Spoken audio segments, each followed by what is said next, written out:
Nah kalau setan ini kan bisa masuk kemanapun. Karena setan itu makhluk ruhani. Nah manusia ini punya jasmani. Nah jasmani manusia bisa dimasuki setan. Itu bisa. Gitu kan. Tapi bahwa kemudian hari ini menjadi perdebatan. Bagaimana cara masuknya setan ke dalam diri manusia. Jin dan setan ini masuk pertama dalam Al-Quran disebutkan. Cara masuknya menggunakan sistem al-khonnas. Sistem pengintai. Nah, jadi mengintai gini.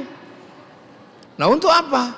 Untuk bikin yuwaswisufi sudur rinas. Membuat keraguan. Itu yang tekstual. Nah ragu-ragu apa? Ragu-ragu pada aturan Allah. Ragu-ragu pada ketentuan Allah. Kemudian dia melakukan sesuatu yang dianggap sebagai sesuatu yang biasa. Tanpa lagi ada rasa takut bahwa itu tidak diizinkan oleh Allah. Itu yang pertama. Jadi masuk ke dalam diri manusia dalam konsep dasarnya setan adalah menggunakan sistem membuat ragu-ragu terhadap akhirat, ragu-ragu terhadap sehingga melakukan kejahatan. Cuman kan konteksnya sekarang orang kemudian mengidentifikasi setan masuk itu dengan model kesurupan. Kan gitu? Iya. Ya kan, jadi setan masuk itu model kesurupan. Kalau model kesurupan itu model cloning sebenarnya. Jadi setan sedang mengkloning dirinya menggunakan manusia dan itu konsepnya bukan sesuatu yang dalam pengertian setan masuk ke dalam tubuh manusia. Kalau itu kan hanya persoalan kesurupan. Kalau kesurupan itu jadi gimana tuh Gus? Memang masuk. Oke. Masuk dan menduplikasi. Setan menduplikasi. Dan itu kan tidak kemudian berakhir kepada surga dan neraka gitu loh. Itu kan sifatnya hanya nempel terus ganggu, kelumrahan menjadi manusia diganti dengan kelumrahan yang lain. Tapi itu sifatnya tidak ekstrim. Sifatnya tidak kemudian menghilangkan akidah, enggak. Kalau itu ya lumrah lah. Kadang manusia yang kuat juga bisa mengganggu iblis, mengganggu setan gitu loh. Karena setan ini kan sebenarnya jin dan setan ini kan makhluk satu galaksi. Jadi jin, setan ini tetangga-tetangga kita aja.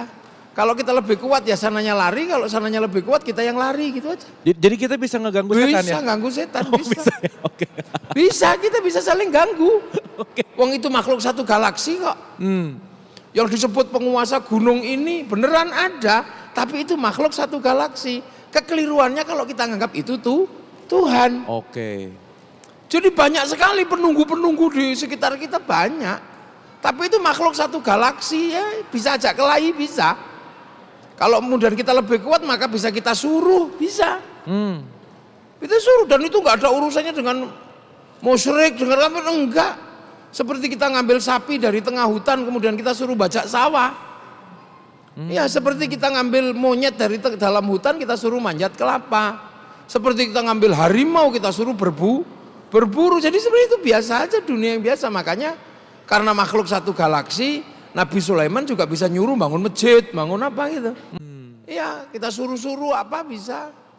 Makanya ada yang suruh nyuri uang itu bisa. Tinggal dilatih aja, diedukasi bagaimana cara mencuri uang. Kalau menerima pelatihannya nggak? Menerima pelatihannya ada. Ada itu yang bagian melatih begitu ada. Wong itu makhluk satu galaksi aja kok. Kalau ketika datang dari Pluto ya seremnya luar biasa. Tapi kalau kita ajak kelahi dia juga lari. Nah malaikat apa itu bukan dari galaksi yang ini.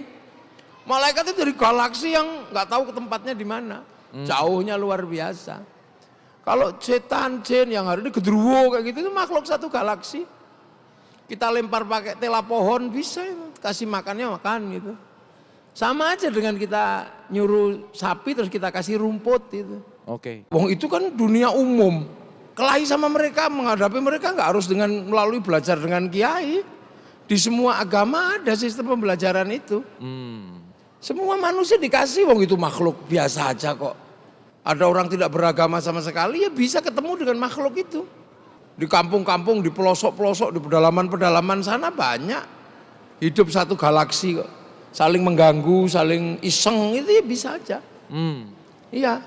Nah, tapi kemudian merepresentasi agama dalam pengertian gangguan dari mereka, ini kan tidak seperti kesurupan. Oke.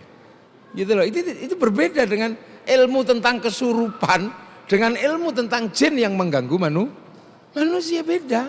Jadi tidak kemudian menampakkan, oh gitu, bukan itu iseng seperti kita ketemu harimau, oh kita lari dia lari gitu, sama. Beda konsepnya.